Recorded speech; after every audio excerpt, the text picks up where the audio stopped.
अपनी गलतियां देखा करो। दूसरों के गुणे व अपनी गलतियां देखा करो। घर दबोचे आकर तुझको सिकंदर सा कोई गुरु, घर दबोचे आकर तुझको सिकंदर सा कोई गुरु, हाथ खाली आती जाती अर्थियां देखा करो। परमं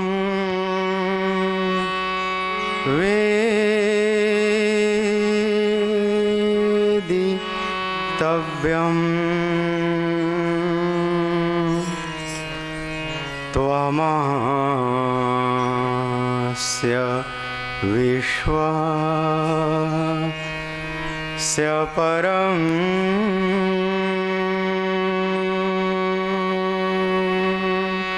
निधानं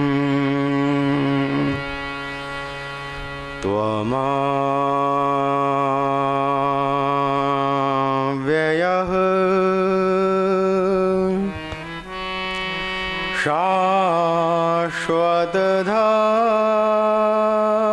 शाश्वतधर्म गुप्तः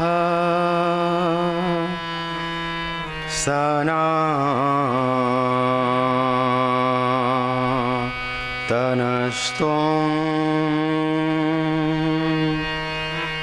पुरुषो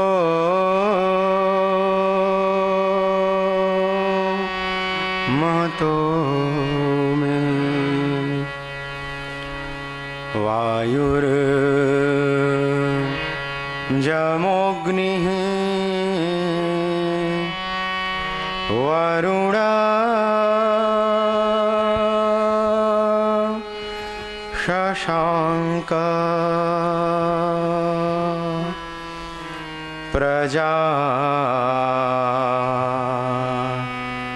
प्रजापतिस्त्वं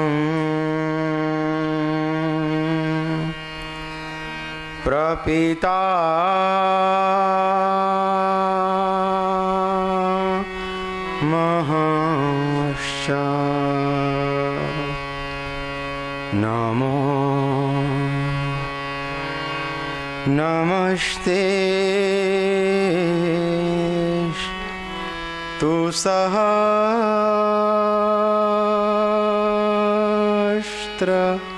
कृत्वः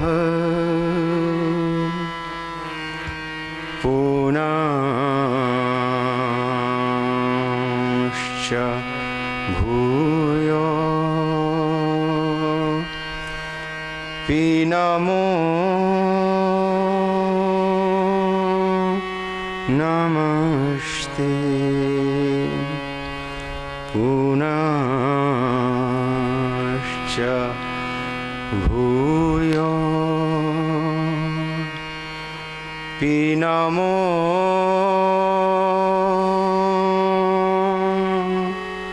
नमस्ते।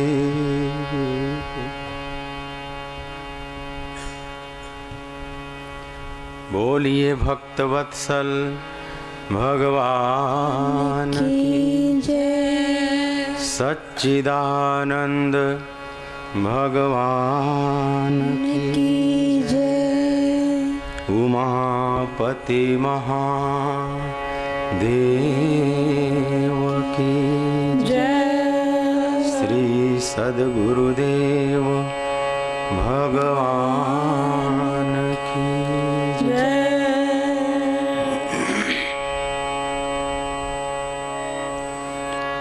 ओम नमः शिवाय। ओम नमः शिवाय। हर हर भोले नमः शिवाय। ओम नमः शिवाय। ओम नमः शिवाय। हर हर भोले नमः शिवाय। ओम नमः शिवाय ओम नमः शिवाय। हर हर भोले नमः शिवाय ओम नमः शिवाय ओम नमः शिवाय। हर हर भोले नमः शिवाय। ओम नमः शिवाय ओम नमः शिवाय। हर हर भोले नमः शिवाय ओम नमः शिवाय ओम नमः शिवाय। हर हर भोले नमः शिवाय। गंगाधराय शिव गंगाधराय। हर हर भोले नमः शिवाय। गंगाधराय शिव गंगाधराय। हर हर भोले नमः शिवाय। जटाधराय शिव जटाधराय। हर हर भोले नमः शिवाय। जटाधराय शिव जटाधराय। हर हर भोले नमः शिवाय। ओम नमः शिवाय ओम नमः शिवाय। हर हर भोले नमः शिवाय ओम नमः शिवाय ओम नमः शिवाय। और तुम ये भी मानते हो ना कि इन दुखों से मैं बाहर जाना चाहता हूँ, इससे तो कोई इनकार नहीं कर सकता। तो बस बात इतनी ही है, तुम अपने दुखों से बाहर निकल जाओ, उसका मार्ग ढूंढो कि मैं कैसे निकल जाऊं। उसी स्थिति का नाम तो आनंद है।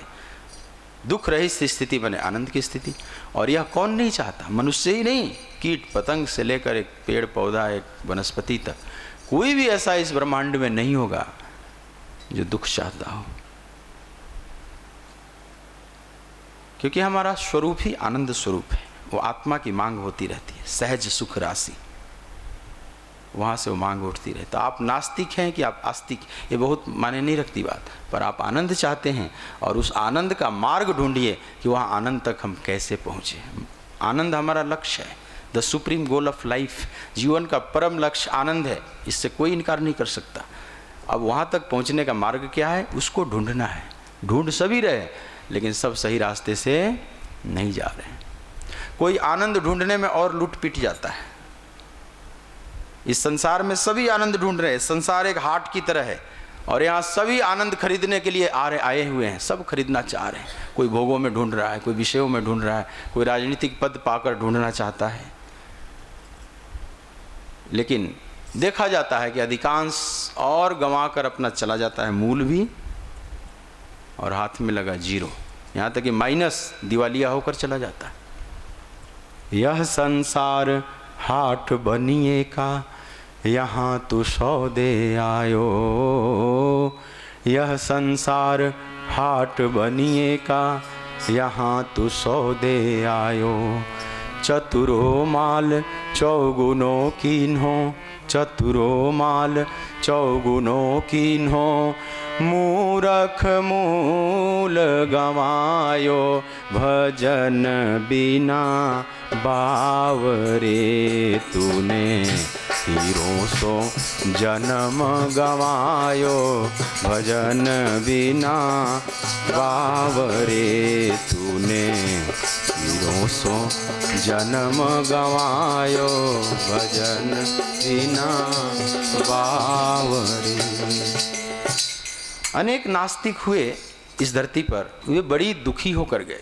फ्रेडरिक नीत्शे था, पश्चिम का एक बहुत बड़ा दार्शनिक, नीत्शे। वह भगवान की सत्ता को नहीं स्वीकार करता था और कहता था मैं नहीं स्वीकार कर सकता, क्योंकि भगवान की सत्ता अगर स्वीकार करूंगा तो मेरे को दूसरे नंबर पर होना पड़ेगा, और मैं दूसरे नंबर पर रहना नहीं चाहता। मैं एक नंबर पर रहना चाहता। मैं किसी की सत्ता नहीं स्वीकार करता। न स्वीकार करें कोई बात नहीं, आप अपनी सत्ता ही स्वीकार कर लें, छोड़ो भगवान की सत्ता। तुम हो, इस सत्ता में तो इनकार करने जैसी कोई बात नहीं, पर तुम कौन हो? Who are you? ये प्रश्न कभी आपने आपसे किया है? बहुत लोग आस्तिकता नास्तिकता में बहुत उलझे, हम नहीं मानते भगवान को। हम, तुम अपने को तो मानते हो ना, कि अपने को भी नहीं मानते, तो तुम कौन हो? इसका उत्तर है तुम्हारे पास, हु आर यू।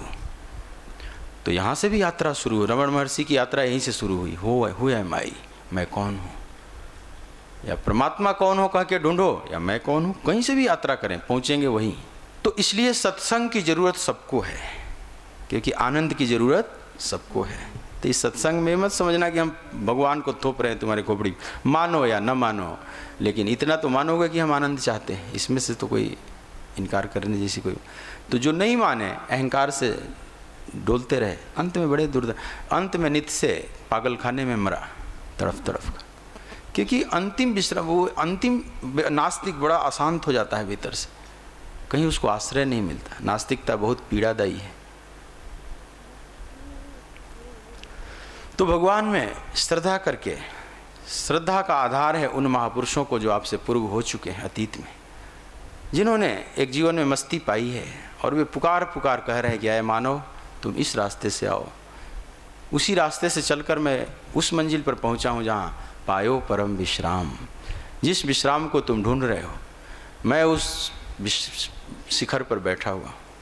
भगवान शिव कैलाश पर बैठे हैं। कैलाश धरती का शिखर है, एक कह सकते हो, मान लो शिखर है।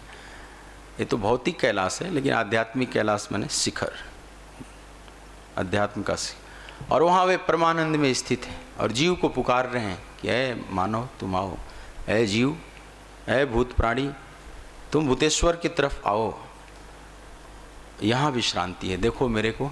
वे अपने सगुण साकार रूप को भी दिखा रहे हैं कि देखो मेरे को, न मेरे पास घर है, न वस्त्र है, न कुछ ऐश्वर्य है, न कोई संग्रह है, फिर मेरे आनंद को तो देखो। शिव के आनंद को देख देख कर तो सारे देवता तरस जाते हैं कि ये भोले बाबा भी बड़े विचित्र हैं, है कुछ नहीं और आनंद इतना कि हिसाब ही नहीं। शिव कभी तनाव में नहीं जीते। इंद्र को देखो, पूरा सिंहासन मिला हुआ है, लेकिन इंद्र हमेशा टेंशन में है। इंद्र बड़ा ऐश्वर्य में है, पूरा कल्प वृक्ष लगा हुआ है, कामधेनु वहाँ सेवा में है, अप्सराएं नाच रही हैं, गंधर्व सब वाद्य बजा रहे हैं। इंद्र का इंद्रासन देखो कितना लगता है ना, धुआं उड़ रहा है। फिर भी इंद्र बहुत टेंशन में है, बहुत भयभीत है, और भोलेनाथ को न कोई भय है, न कोई चिंता है, और है कुछ भी नहीं। यह परमात्मा दिखा रहा है अपने व्यवहार से कि जो आनंद है वो पदार्थों में नहीं है, वो संग्रह में नहीं है, वो वस्तुओं में नहीं है। यह अपने जीवन से वे दिखा रहे हैं कि देखो कुछ समझो, कुछ जीवन के गणित को समझो, मेरे को देखकर समझ लो। तुम्हें अपने से न समझ में आया तो मेरे को देखो। और इस रहस्य को माँ पार्वती समझ रही है। शिव की मस्ती को उन्होंने भीतर झांक कर देख लिया है। इसलिए पार्वती को चाहिए तो शिव ही चाहिए और कोई नहीं चाहिए। पार्वती को बाहर के ऐश्वर्य में कोई रस नहीं। शिव उसे पसंद आएंगे जिसे बाहर के ऐश्वर्य में रस नहीं है। पार्वती को बाहर से लेना देना नहीं, लेकिन भीतर से लेना देना है। भीतर झांक कर देख ली और पुनः उस शिव को प्राप्त करने के लिए यह जगत जननी, यह पराम्बा प्रकट होती है हिमालय के यहाँ। उच्च चेतना है हिमालय और मैना। कल मैंने बात की थी कि उच्च चेतना को प्रकट करने के लिए भी आधार बड़ा मजबूत चाहिए। सभी देवता बड़े चिंतित थे कि बिना शिव से पार्वती के मिले जगत में शांति नहीं हो सकती, तारक असुर के आतंक से मुक्ति नहीं मिल सकती। पर उस जगत जननी को लाया कैसे जाए? बहुत विचार किया तो हिमालय उनको दिखे, हिमालय और मैना। हिमालय मतलब अस्थायित्व भी होता है, स्थावरा नाम हिमालयम, ऐसा जो अचल है और बड़े कूल है भीतर से। हिमालय हिम का घर, बर्फ का घर, जिसमें इतनी शीतलता और अचलता हो, वही इस परम शक्ति को प्रकट कर सकता है। इसलिए कई बार शक्ति का प्राकट्य होता है और आधार मजबूत आपका नहीं है तो आप हिल जाएंगे। कुछ लोग कुंडलिनी जागरण के लिए बड़े परेशान रहते हैं। और कई बार ठीक ठीक अगर कुंडलनी जाग जाए, मतलब आपकी ऊर्जा जग जाए और आपका आधार मजबूत नहीं है, तो आप सहन कर नहीं पाएंगे, आप टूट फूट जाएंगे, बिखर भी सकते हैं। आपका तार बहुत पतला है और उसमें 11,000 वोल्ट जोड़ दिए, टच कर दिए, तो 11,000 वोल्ट साधारण तार झेल पाएगा? नहीं झेल पाएगा। हम चाहते हैं 11,000 वोल्ट को अपने में पुकारते हैं कि आओ आओ अब आ न मिलो घनश्याम, बहुत दिन बीत गए। तो घनश्याम की तरफ से परेशानी नहीं है, घनश्याम तो आने के लिए तैयार हैं, लेकिन देख रहे हैं तुम्हारा तार बिल्कुल साधारण है, 220 वाट भी वोल्ट भी नहीं सह सकता, और तुम 11,000 वोल्ट को पुकार रहे हो। यही दिक्कत आई थी कि जगत जननी को प्रकट करना है, लेकिन आधार मजबूत चाहिए, और वो चाहिए हिमालय मिले फिर, ऐसा अचल और शीतल हो भीतर से और इतना गंभीर, तो वहाँ शक्ति आ सकती है। फिर उन लोगों ने तपस्या किया, पति पत्नी दोनों ने बहुत साधनाएं की, फिर माँ प्रकट होने के लिए आश्वासन देती है और समय पाकर मैना के यहाँ जगत जननी पराम्बा सगुण साकार रूप में अवतरित हो जाती है। बोलिए जगत जननी माता की। ये शक्ति बहुत जरूरी है, बिना शक्ति के हम शिव तक नहीं पहुंच सकते। ऊर्जा की जागृति बहुत जरूरी है, आपके भीतर भी इस जगत जननी को प्रकट करना होगा। हर व्यक्ति के भीतर तारकासुर है, ये तर्क कुतर्क है, और यह तर्क कुतर्क हमारी शांति को भंग कर देता है, यही तारकासुर है। जितना ही आप तार्किक और संशयी होते जाएंगे, उतना ही अध्यात्म में आप विचलित होते चले जाएंगे। गीता में भगवान कहते हैं कि संशय आत्मा विनश्यति, संशयी व्यक्ति विनष्ट हो जाता है, श्रद्धावान लभते ज्ञान, श्रद्धावान ही ज्ञान तक पहुंचता है पार्थ। तो ये तारकासुर का आतंक हर हृदय में चलता है। व्यक्ति जितना ही तार्किक होगा उतना ही अशांत होता चला जाएगा, जितना ही श्रद्धा वाला होगा उतना ही शांत होता चला जाएगा।